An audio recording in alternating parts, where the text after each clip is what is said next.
In this section, we'll be talking about functions and their graphs. A function is a rule that assigns each element x in a set A to exactly one element called f of x in a set B. Said differently, a function is a set of ordered pairs in which no two ordered pairs have the same first coordinate and different second coordinates. As ordered pairs, the first coordinate is the independent variable, the variable we can change, and the second coordinate is the dependent variable. More generally, a relation is any set of ordered pairs, so a function is a special type of relation. Function notation is often used to denote functions. For example, if I have the letter f next to x that's enclosed in a set of parentheses, we read that as f of x is equal to x squared. And this is the function whose rule is f equals where we square the input. That is, f takes an x and outputs its square. So here's some more function notation. If I were to evaluate something like f of 3, what that means is 3 is our input variable, or input value. We take it and we square it, and so that would give us an output value of 9. And another way that we can notate that is we could write the number 3 and then this arrow with the vertical tail, and we say that 3 maps to 9. Example 1 says, remember from a previous example that it used to be illegal to pump your own gasoline in the state of Oregon. Let's say that you arrive at a gas station in Oregon and gas costs $4 per gallon. You've decided that you will be giving the gas attendant a $7 tip. Create a function c of x that tells you the total cost of getting x gallons of gas, then evaluate c of 10 and write a sentence to interpret what it means. So let's just write this in words first before we come up with a formula for c of x. In words, we're going to have that the total cost is equal to the cost per gallon times the number of gallons, and then plus the tip. So the total cost we are representing with c of x. So this we will represent with c of x. C of x is equal to, our cost per gallon is 4, and then the number of gallons of gas that we get is denoted with the x. And then we're deciding that we want to leave a $7 tip. So this is the formula for our function, and then it also asks us to evaluate c of 10. The notation that I would use for this is c next to 10 that is enclosed in parentheses. Now you want to be careful because oftentimes when we see something like this, we think that we want to use multiplication, but in this case, this is not multiplication, it is function notation. And c of 10 means that anywhere we see an x, now we want to replace it with 10. So I'm going to plug in 10 and replace it for the x value. And if I simplify this expression, 4 times 10 is 40, plus 7 is 47. So my input is 10, and my output is 47. In this particular context, remember that the output is the total cost and the input is the number of gallons that we get of gasoline. So if I were to write a sentence, I would say that the total cost of 10 gallons of gas would be $47, including the tip.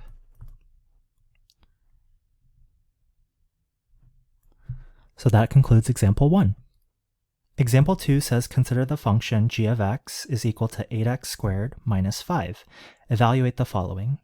So part A wants us to evaluate g of 2. That means that in my function, anywhere I see an x, I want to replace it with 2 and then simplify.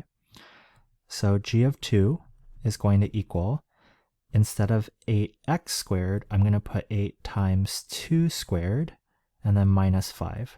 From here, I want to follow order of operations, which tells us to do the exponent first. So 2 squared is 4, so I would have 8 times 4 minus 5. 8 times 4 is 32.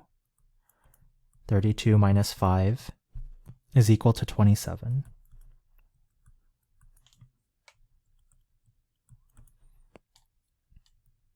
Now let's do g of negative 3. So I have 8 times negative 3 squared minus 5. Again, if I'm following order of operations, negative 3 times negative 3 is positive 9. So I'd have 8 times 9 minus 5, which is equal to 72 minus 5. And that is going to equal 67. Let's move on to part C. We want to evaluate g of 5x. So anywhere I see an x, I'm going to replace it with 5x. Now the previous two examples, we just had numbers, but now we have a variable as part of our input. That doesn't change a whole lot, so now I'm going to put 8 times 5x quantity squared minus 5. I still want to go about simplifying this, so 5x times 5x, I want to square. So 5x quantity squared is the same thing as 5x times 5x. If I multiply 5 and 5, that gives me 25. X times x is x squared. So this will equal 8 times 25x squared minus 5. And 8 times 25 is 200. So this is going to be 200x squared minus 5. Now, neither of these are liked terms, so we can't do any further simplification. And so g of 5x is equal to 200x squared minus 5. And there's our final answer for part C. And then for part D, we want to evaluate g of x plus 1. So that means anywhere we see an x, we want to replace it with x plus 1. How do we go about simplifying this? Well, if I want to multiply x plus 1 times x plus 1, I'm going to use the box method. So I have x plus 1 times x plus 1. I'm going to multiply x times x together. That gives me x squared. 1 times x is x times 1 is x, and 1 times 1 is 1. Notice that the diagonal gives me like terms. If I combine that, that gives me 2x. So I'm going to have 8 times x squared plus 2x plus 1 minus 5. From here, I am going to distribute in my 8. If I do that, we get 8x squared plus 16x plus 8 minus 5. From here, we can have one more step by combining the like terms. So I have 8 minus 5. Those are like terms, and that will simplify to 8x squared plus 16x plus 3. And there's our final answer for part D.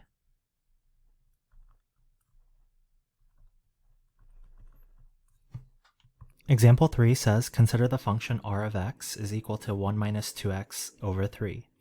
Evaluate the following.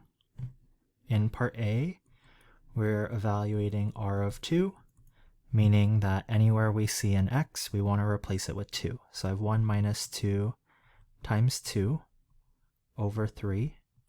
If I'm following order of operations, I would multiply first. So 1 minus 2 times 2 is 4 over 3. 1 minus 4 is negative 3, and simplifying this gives us negative 1. So r of 2 is equal to negative 1. Now we want to evaluate r of negative 2, so I'm going to have 1 minus 2 times negative 2 over 3. Negative 2 times negative 2 is positive 4, so I would have 1 plus 4 over 3, and this is going to equal 5 over 3. Now let's plug in 1/2. So I have 1 minus 2 times 1/2 all over 3. This is going to simplify to 1 minus 1 over 3, which is just 0. Well, 0 over 3, and that simplifies to 0. Now we want to evaluate r of negative a plus 1. So anywhere I see an x, I'm going to replace it with negative a plus 1. And what I can do now to simplify this, I can distribute in my negative 2. If I do that, we get 1 plus 2a minus 1 over 3. That's not right. It should be 1 plus 2a minus 2. And then notice that we have like terms in our numerator. I can combine 1 minus 2 into negative 1. So this will be negative 1 plus 2a over 3. I like it so that the variable part is in front, so I can rewrite this as 2a minus 1 over 3. And there's our final answer for part D. Function notation is not the only way to represent a function. They can be displayed as a set of ordered pairs with an input-output table, a graph, or through a story. Example 4 says determine whether each relation is a function. Part A, I have a set of 3 ordered pairs. They are 1, 3, 2, 3, and 4, 9. So if I wanted to write this differently, I could say that 1 maps to 3, 2 maps to 3, 4 maps to 9. And as long as we don't have a unique output going or mapping to this 2 different outputs, then we are okay, which we have here. Remember, think about a function like a vending machine. It's okay that I have multiple of the same snack because the output in a vending machine is the snack and the input is the code that you push. So here we have that the button or code 1 pops out the snack 3, the code or button 2 pops out the snack 3, and that's okay because those are different codes mapping to the same snack. Sometimes certain snacks are popular. And then 4 maps to 9. So this is a function.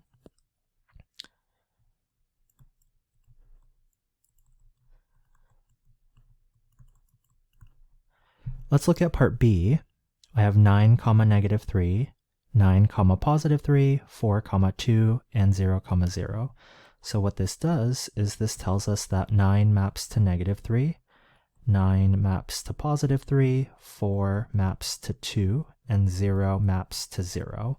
Because we have 9 mapping to 2 different numbers, this tells us that this is not a function.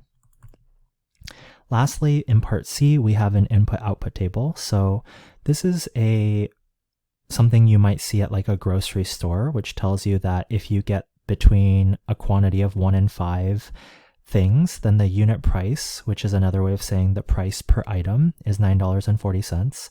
And then if you get between 5 and 10 things, then the unit price or the price per item will be $8.75. So, we don't know what the unit is. Maybe it's apples. So if I get between 1 and 5 apples, each apple will cost $9.40. If I get between 5 and 10 apples, then each one will cost $8.75. That's a pretty expensive apple, but maybe they're really rare apples or something. Now, this is not a function because what this says is 5 maps to $9.40 and 5 also maps to $8.75, which we cannot have 2 of the same input mapping to 2 different outputs. That violates the definition of what it means to be a function. So this is not a function. Example 5 says, most of the examples we've seen so far for functions involve numbers. Try to come up with an example of a scenario that describes a function that has input values that are not numbers. I'm going to define a function capital B, and then the input will be a person.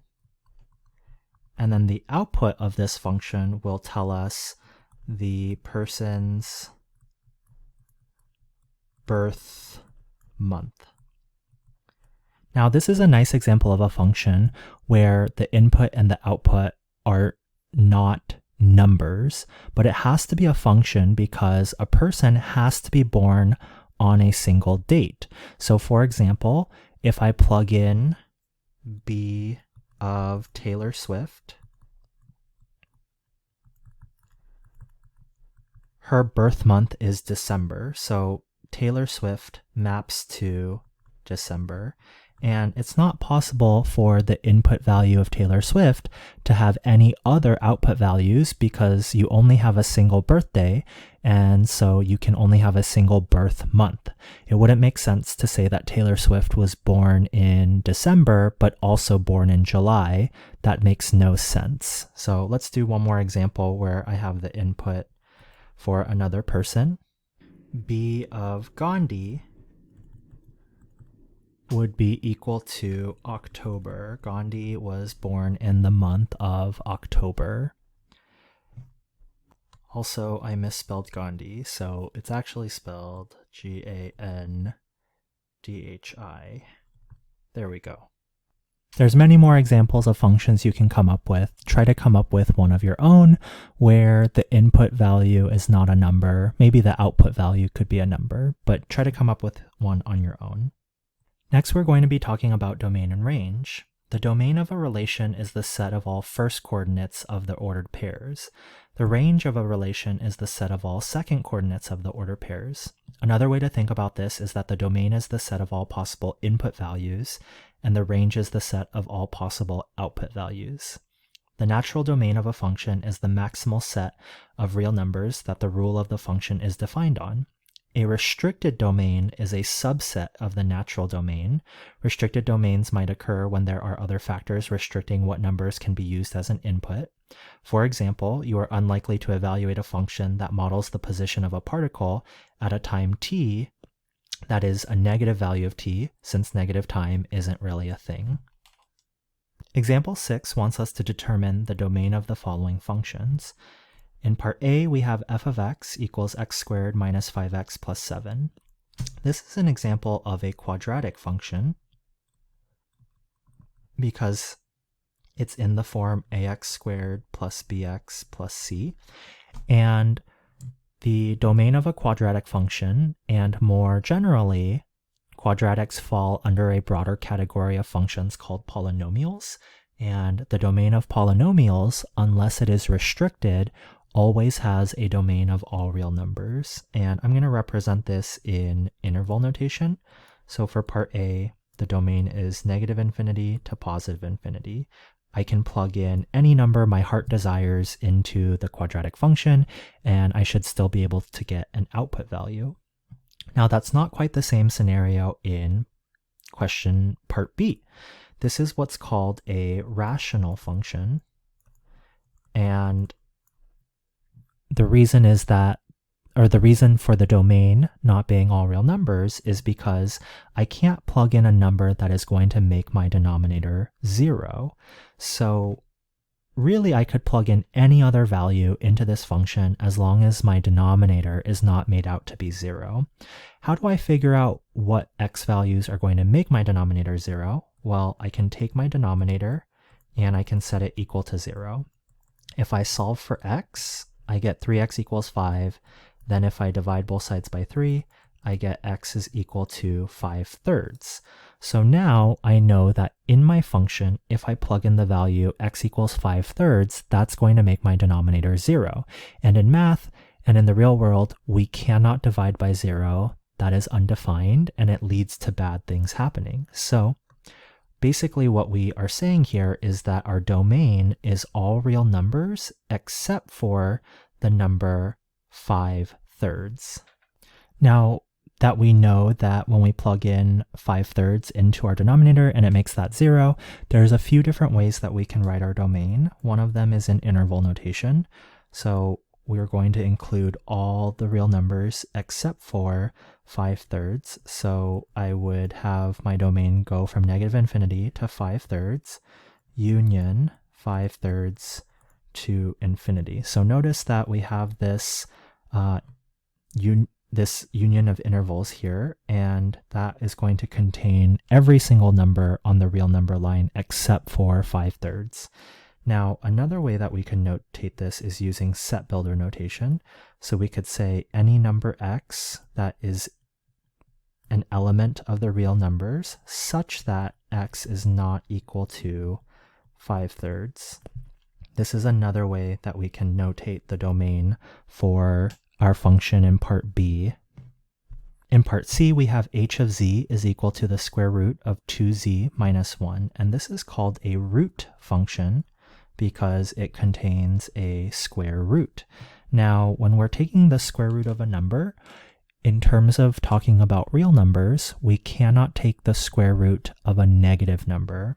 And so the thing underneath the square root, 2z minus 1, we call that the radicand because it's underneath the radical sign. So this is called the radicand. When we're thinking about the domain of this function, we need the radicand to be non-negative. In other words, we need it to be positive or we need it to be 0. So what I'm going to do is I'm going to take my radicand, 2z minus 1, and I'm going to set it greater than or equal to 0. And now I'm going to go ahead and solve this linear inequality. I'm going to add 1 to both sides, and then I get 2z is greater than or equal to 1, and then dividing by 2 on both sides yields z is greater than or equal to 1/2.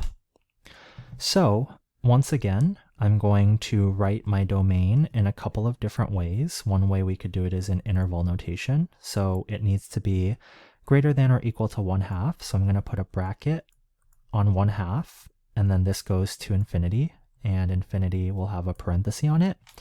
Another way that I could notate the domain is any real number z such that z is greater than or equal to 1/2. So here is another way that I can notate my domain using set builder notation. Example 7 says determine the domain of the following functions. Part A, we have f of x equals x cubed minus 9x all over negative 4x squared minus 4x plus 8. Once again, we have another rational function here. And we cannot have the denominator equal to 0. So what I'm going to do is I'm going to take my denominator and I'm going to set it equal to 0 to figure out what values of x, when I plug them in, will give me an output value of 0 so that I can exclude those from my domain. I'm going to factor out negative 4, and if I do that, I'm left with x squared plus x minus 2 is equal to 0. And I'm trying to solve for x, so from here I could divide both sides by negative 4. If I divide the left side by negative 4, then this negative 4 and this negative 4 will cancel out, and on the right side, 0 divided by negative 4 is 0. So I would be left with x squared plus x minus 2 is equal to 0. From here, I can factor that into x plus 2 times x minus 1 is equal to 0. And then if I use my zero product principle, I get x plus 2 is equal to 0 and x minus 1 is equal to 0, yielding x equals negative 2 and x equals positive 1. That means that inside of this function, I can plug in any x value that is not equal to negative 2 or positive 1.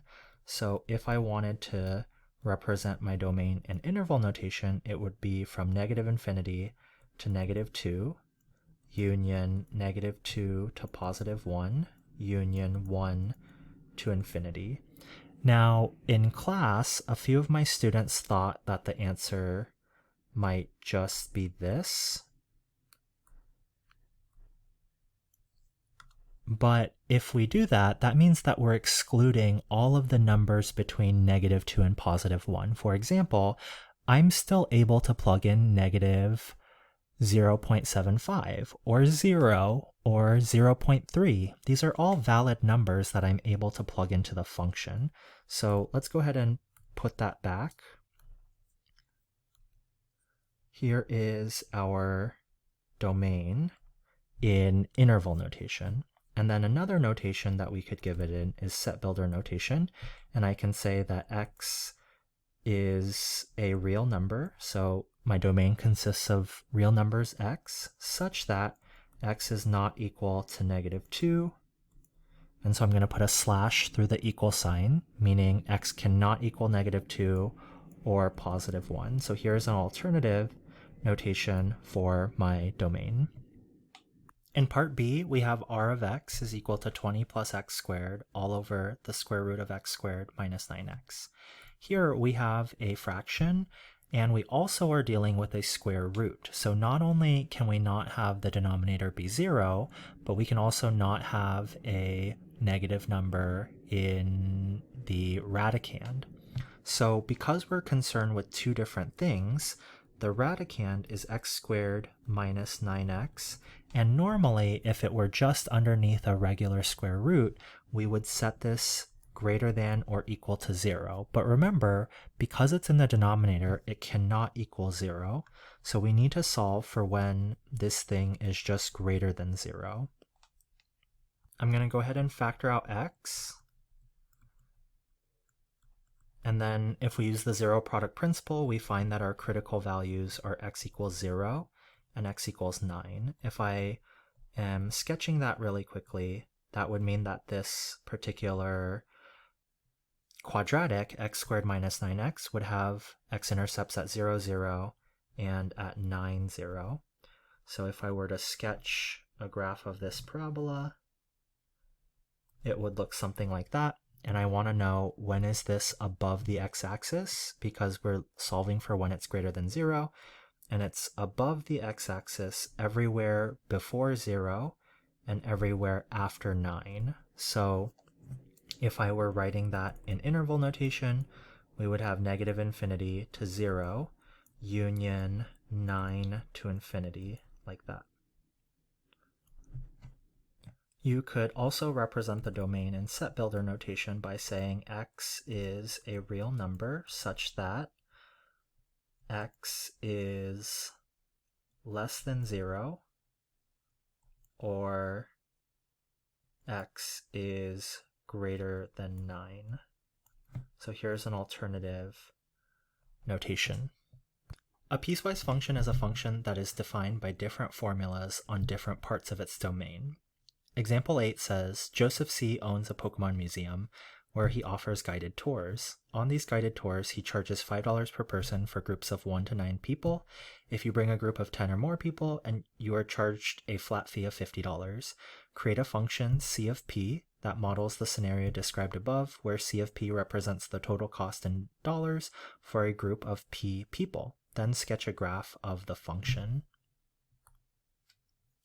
Why don't we start off with drawing the graph first? So our vertical axis is going to represent C of P, which represents the cost of bringing in P number of people, and then our horizontal axis is going to be P. So based off what this says, we're going to be charged $5 per person when you bring up to 9 people. So if I bring in 0 people, then my cost is going to be $0. If I bring in 1 person, my cost is going to be $5. If I bring in 2 people, my cost is going to be $10. And then if I bring in 9 people, my cost will be $45, because 9 times 5 is 45. So I'm going to go ahead and connect these with a straight line. And then what happens after that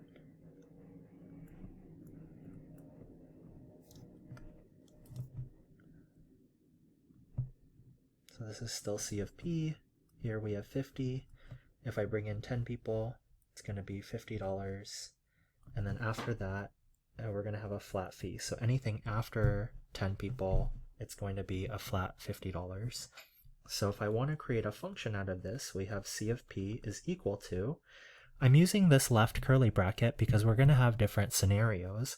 So it's going to be 5 times the number of people if the number of people is greater than 0 but less than 10.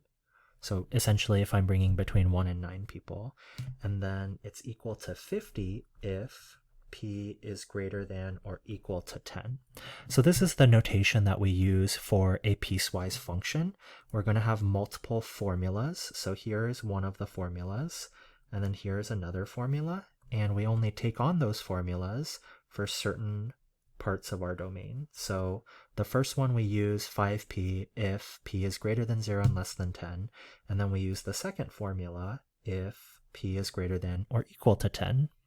So this is our final answer for example 8. And these things I'm going to call subfunctions. And these things I'm going to call our subdomains. Example 9 says Alice Goomba owns a travel agency where you can go and have her make plans for your next vacation. When you meet with her, she offers the first hour of consultation at a flat rate of $20. After the first hour, she charges 75 cents per minute of work that she does for you in addition to the $20. Create a function c of x that models the scenario described above, where c of x represents your total cost in dollars after x number of minutes. Then sketch a graph of the function. Let's start with the graph again. So the vertical axis is going to be the cost, c of x, and then the horizontal axis will be x, which is the number of minutes. Now, up to minute 60, the total cost is $20, and here is $20. If I don't utilize any minutes, it's going to be $0, so I'm going to put an open circle there, but then everywhere up to 60, it'll cost $20, and then after that, it'll look something like this. So here's a really rough sketch of our graph. Now, if I'm creating my piecewise function, we would say that c of x is equal to 20, or $20, if the number of minutes is greater than 0 and less than 60. Or why don't we say x is less than or equal to 60? Then from here, students often will struggle with the next part, but they'll get the subdomain correct if x is greater than 60, and then they will often put 0.75 times x because it's 75 cents per minute. But this is actually not the correct subfunction on this subdomain, and let's think about why that is. If I wanted to evaluate c of 61, that would mean that we would be doing 61 minutes. And so because the first 60 minutes is $20, and then we have one additional minute, so that would be 75 cents. And so that would be equal to $20.75. If I was evaluating c of 62, that would be $20 plus, and then I would have 75 cents, but I would be multiplying it by 2 since it's 2 minutes after 62. So this would be coming out to $21.50. You can continue on this pattern with 63, 64, etc. So the first thing that's wrong with this formula is it's not including the $20 that we start with. So we can fix this by doing 20 plus, and then we have 75 cents per minute after 60 minutes. So I'm not multiplying 75 cents times the number of minutes. I'm multiplying by the number of minutes after the first 60 minutes. And the way that I fix that is by changing this to x minus 60. Now we have the correct formula, and this is our piecewise function for this example.